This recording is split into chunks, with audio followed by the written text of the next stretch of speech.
العثور على جثة سوري مذبوحا في مكب النفايات بلبنان. قد يكون هذا العنوان قاسيا على مسامعنا نحن السوريين، لكنه عنوان حقيقي لحادثة حصلت قبل أيام. لمعرفة تفاصيل الحادثة وحقيقة هذا العنوان معنا عبر سكايب من لبنان الصحفي السوري المهتم بشؤون اللاجئين عمار الشبلي. عمار، مساء الخير. عمار، تسمعني منيح؟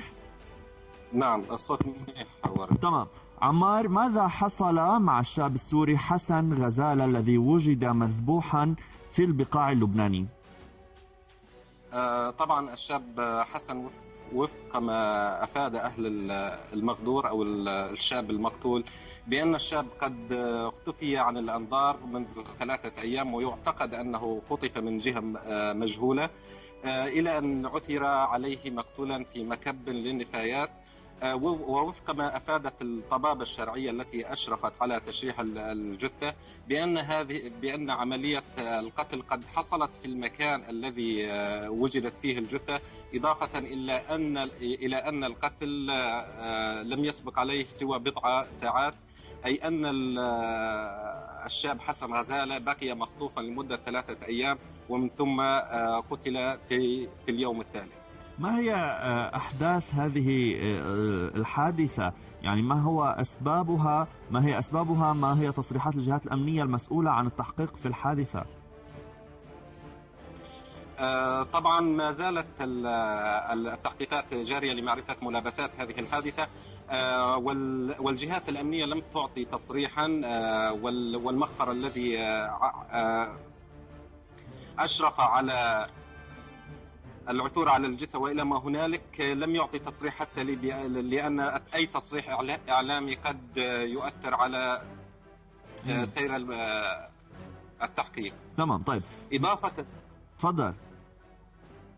إضافة إلى أن مثل هذه الحوادث وفي تلك المنطقة، لأن هذه المنطقة منطقة حدودية وبها الكثير من الفلتان الأمني، تعرض كثيرا من المواطنين السوريين في وقت سابق، وعرضنا قضية مواطنين في قولا واحدا سابقا تعرضوا للاختطاف من أجل فدية مالية أو إلى ما هنالك، ولكن الشاب حسن لم تتصل الجهات التي اختطفته بأهله ولم تطلب أي فدية أو إلى ما هنالك. طيب، من خلال اطلاعك ومتابعتك، كم يوم تقريبا بقيت الجثة في المكب قبل العثور عليها، وكيف تم التعرف على هوية المغدور أصلا؟ الجثة حسب المصادر التي أكدت طبعا بأن الجثة بقيت هناك لمدة 3 ساعات، وإذا استندنا إلى تصريح الطبابة الشرعية التي قالت بأن الشاب حسن قتل في نفس المكان الذي أثر عليه فيه، فإن الجثة بقيت في ذلك المكان ربما ليوم كامل أو أكثر. تم معرفة الجثة حسب سؤالك، تم معرفة الجثة أو التعرف على الجثة من خلال أهل الفقيد الذين أبلغوا السلطات المختصة منذ 3 أيام باختفاء ابنهم. طيب عمار، يسلط الضوء عادة إعلاميا في لبنان على بعض الحوادث، فيما تبقى كثير من الحوادث في الظلام وفي الظل. من خلال اطلاعك ومتابعتك، ماذا عن آخر الحوادث المرتبطة بالسوريين في المناطق اللبنانية وماذا عن تفاصيلها؟ تماما، نبدأ بموضوع الإعلام. الإعلام اللبناني سواء أو حتى الإعلام السوري، إذا استثنينا بعض البرامج على القنوات على المحطات السورية سواء كان إعلام حكومي أو خاص، نلاحظ بأن الإعلام السوري يقصر ودائما مقصر بمتابعة الحالات الفردية التي تقع السوريين في الخارج. إذا طبعا حسب ما تابعت أنا في الأيام الماضية، وإذا حصرنا جميع الحوادث التي حصلت في شهر أكتوبر، بما أننا نحن الآن في نهاية هذا الشهر. طبعا نحن نعتذر من المشاهدين لرداءة الاتصال من المصدر. نحن نعلم مدى ضغط الشبكات في لبنان. عمار، عم تسمعني منيح؟ عم اسمعك ورد. تفضل. إذا عدنا إلى حالات القتل أو الاختطاف التي تعرض لها السوريين، فقط في شهر أكتوبر فإن هناك 5 حالات مشابهة. نبدأ بحالة الاختفاء أو الخطف، أو لا أعلم ما هي الحالة. فهناك بلاغ بأن باختفاء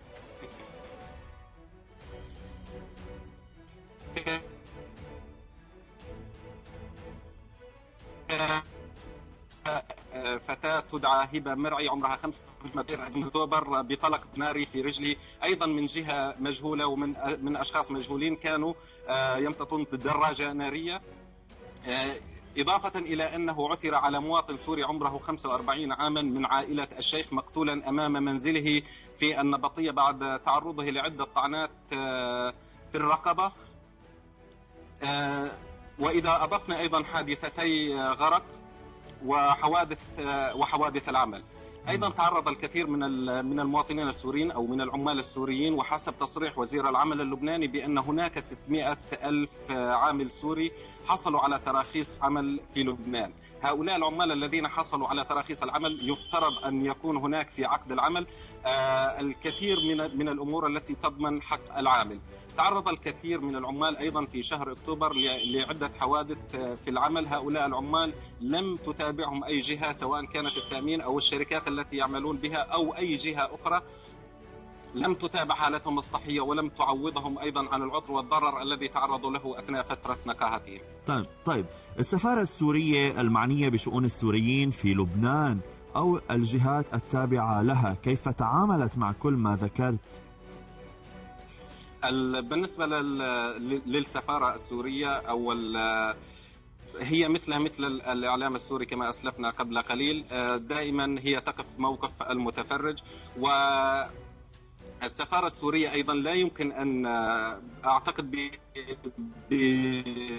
بموضوع البروتوكول أو هناك الكثير من العوائق أيضا أمام عملها، ولكن المفروض أن تظهر ولو بأضعف الإيمان بتصريح إعلامي أو إلى ما هنالك. أيضا تعرض من ناحية الحوادث أيضا لاحقا للحوادث أيضا تعرضت عدة خيام للمواطنين السوريين لحوادث حرق متعمد من قبل مجهولين. أيضا تعرضت 3 خيام في مناطق لبنانية متفرقة لحرق متعمد أيضا من قبل مجهولين كما أوضحت الجهات المختصة. تمام. تم تداول صورة على المواقع المعنية بالشؤون السورية في لبنان، وأيضا حضرتك نشرت صورة على صفحتك الشخصية بما يتعلق ببلدية إهدن تطلب من السوريين إخلاء البلدية أو المنطقة بمهلة أقصاها نهاية الشهر الجاري. هل هذه الصورة صحيحة طبعا؟ ولماذا؟ نعم هذه الصورة صحيحة. طبعا في هذه البلدية هي انضمت إلى عدة بلديات سبقتها الكثير من البلديات والبلدات اللبنانية، خصوصا تلك الموجودة في المناطق النائية أو في الجبال. بلدية أهدن صغرتها طلبت من العمال السوريين وما أسمتهم العمال الموسميين الذين يعملون في الزراعة بوجوب مغادرة البلدة مع نهاية هذا الشهر. طبعا بررت البلدية بأن هذه الإجراءات تسمى إجراءات الوقاية الشتوية، علما أن البلدية حسب التصاريح الإعلامية كانت تقوم بها منذ 5 سنوات، ولكن على حقيقة الأرض وعلى أرض الواقع هي لم تبلغ أي عامل سوري في الأعوام السابقة بوجوب مغادرة البلدة. طبعا الوقاية الشتوية كما يسموها هم يخففون عدد العمال السوريين إلى 20 أو 30% لعدم وجود أي لزوم لهم في تلك المناطق. طيب، في حال تعرض أحد السوريين لمشكلة، خطف فرد من أفراد عائلته، تعرض لوعكة صحية، تعرض لانتهاك بحقوقه المدنية والإنسانية، هل من جهة تسأل عنه؟ لمن يشتكي؟ طبعا على المواطن السوري في الدرجة الأولى أن يعمل وفق القوانين المتبعة في هذا البلد. عليه أن يبلغ السلطات المختصة ولو أنها كانت مقصرة وقصرت في كثير من الحوادث وسجلت كثير من الحوادث ضد مجهولين، علما بأن صاحب البلاغ يبلغ الجهات المختصة بأن فلان هو من فعل المشكلة معي، مثل ما تعرض أحد المواطنين السوريين في البقاع اللبناني، إذ تعرض لإطلاق نار من قبل أحد الأشخاص لأن المواطن السوري طالبه بمبلغ 200 أو 300 دولار كدين في ذمة ذلك الشخص. طبعا بالإضافة إلى أن المؤسسات التي تدعي أنها مؤسسات المجتمع الدولي والمنظمات الراعية لشؤون اللاجئين وفق البروتوكول الموجود لديهم فإنهم مخولين لتوكيل محامي للدفاع عن حقوق أي مواطن سوري يلجأ إلى القضاء اللبناني ببغية تحصيل حقه أو إلى ما هنالك.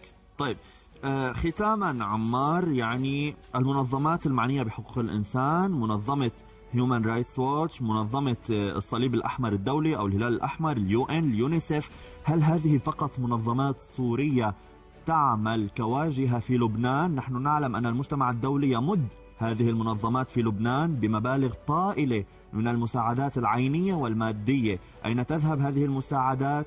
ماذا تتصرف في حيال كل ما ذكرنا في هذه الفقرة؟ طبعا الشهادة لم تتوقف عند الدول، ولكن تعدت أيضا كثير من المنظمات الدولية أيضا شهدت كثيرا على أكتاف السوريين. إذا ما قارنا أعداد المواطنين السوريين أو اللاجئين السوريين كما يسموهم الموجودين على الأراضي اللبنانيين مقابل بما منحت هذه المنظمات من أموال، نجد أنه يجب أن يكون حال السوريين أفضل على أرض الواقع، ولكن بالشكل الملموس لا يوجد أي مساعدات ملموسة أو مؤثرة أو مغيرة.